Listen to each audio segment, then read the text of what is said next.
नमस्कार, आदाब, सत श्री अकाल दोस्तों। Welcome back to Ron channel current affairs express.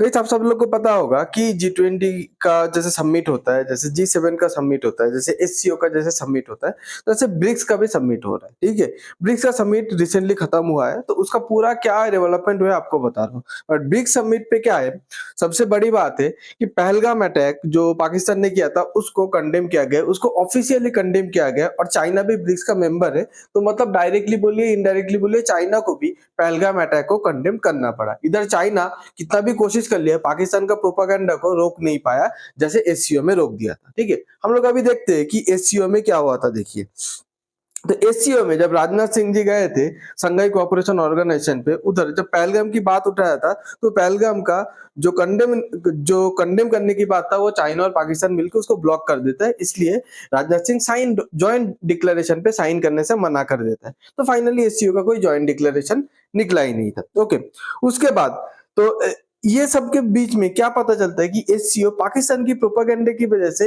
इतना एक इररिलेवेंट ग्रुप बनते जा रहा है, जिसका भविष्य में, जिसका फ्यूचर पे कोई मतलब नहीं रहेगा, कोई मायने नहीं रहेगा। क्योंकि आप अगर देखेंगे तो एससीओ में मेजर कंट्री है रशिया, चाइना एंड इंडिया। अब उसमें से अगर एक बड़ा कंट्री इंडिया बाहर हो जाता है, तो इसका उतना ज्यादा कोई रिलेवेंस नहीं रहेगा। उसके बाद जब क्वाड का सबमिट होता है, आपको भी पता है कि क्वाड चार देश का ग्रुप मिलकर बना है, यूएसए, इंडिया, जापान और ऑस्ट्रेलिया। क्वाड सबमिट पे भी सक्सेसफुली इंडिया ने क्या करते हैं, इंडिया ने पाकिस्तान का प्रोपागेंडा को and India has every right to defend its people against terrorism.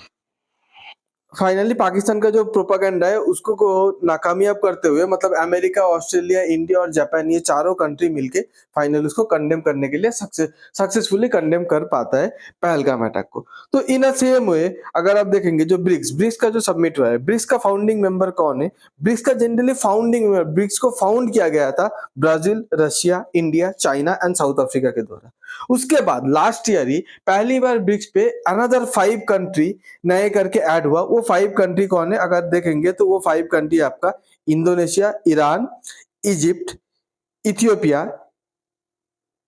Ethiopia, United Arab Emirates. Okay, तो ये कंट्री आपका ब्रिक्स में अलग से ऐड हुआ है। तो ठीक है, तो आप अगर मतलब आपको पता चल गया कि ब्रिक्स पे कौन कौन सा कंट्री है।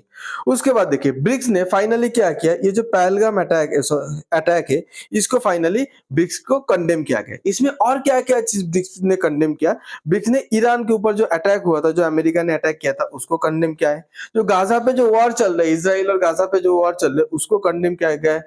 ट्रम्प का जो टैरिफ है, ट्रम्प बार बार बातों बातों में जो टैरिफ इंक्रीज कर देता है, वो टैरिफ को भी ये ब्रिक्स पे कंडेम किया गया है। मतलब ट्रम्प का जितना भी डिसीजन है उसके अगेंस्ट पे, ठीक है, ब्रिक्स ने क्या किया, ट्रम्प जो जो चीज सपोर्ट करता है उसके अगेंस्ट पे ब्रिक्स ने एक कंडेमनेशन का एक मतलब शीट निकाला है, जिसको हम लोग बोलते हैं ब्रिक्स का ज्वाइंट डिक्लेरेशन शीट। ओके, अब उसके बाद पुतिन क्या करता है? देखिए, पुतिन ब्रिक्स समिट में पार्टिसिपेट नहीं किया था, क्योंकि पुतिन के नाम पे अरेस्ट वारंट है, तो पुतिन ज्यादा आउटसाइड ऑफ रशिया ट्रैवल नहीं करते हैं। तो पुतिन अपने कंट्री में बैठे बैठे वीडियो कॉन्फ्रेंस के थ्रू पुतिन ने ये समिट को अटेंड करता है। तो पुतिन क्या बोलता है?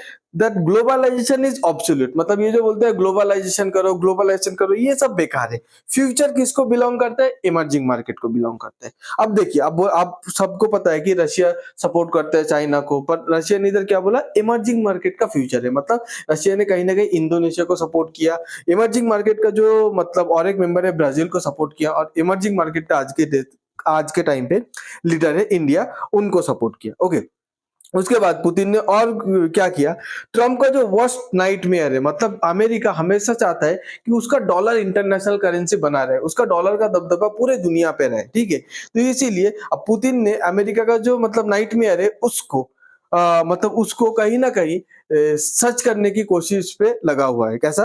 एंटी डॉलर पिच किया है, मतलब डील डॉलराइजेशन करो, डॉलर से धीरे धीरे हम लोग को बाहर आके हम लोग को लोकल करेंसी पे या दूसरे कॉमन करेंसी, जिसको पुतिन बोलते हैं ब्रिक्स करेंसी, उसमें ट्रेड करना चाहिए। अब ये बात तो ऑब्वियसली अमेरिका का कोई भी प्रेसिडेंट हो उसको अच्छा नहीं लगेगा।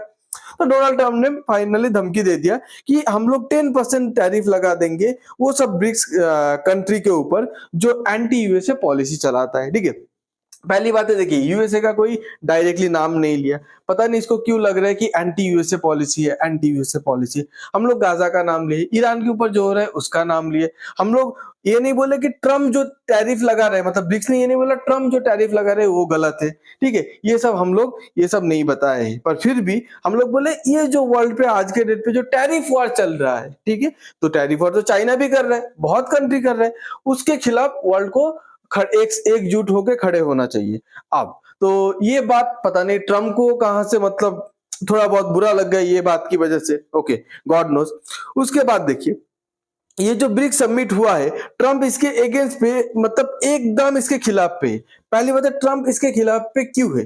पहली बात, इसमें ईरान का मेंशन किया गया है, ट्रम्प ने ईरान के ऊपर अटैक किया, इसीलिए ट्रम्प सोच रहे हैं अरे ईरान को सपोर्ट कर रहे हैं मतलब मेरे अगेंस्ट पे है, ठीक है। उसके बाद ट्रम्प और भी सोच रहे हैं कि जैसे देखिए कि गाजा, ठीक है, ट्रम्प सोच रहे हैं गाजा के ऊपर इजराइल अटैक कर रहे हैं, हम लोग इजराइल को सपोर्ट कर रहे हैं और इन लोग गाजा के साथ है, मतलब ट्रम्प के खिलाफ है।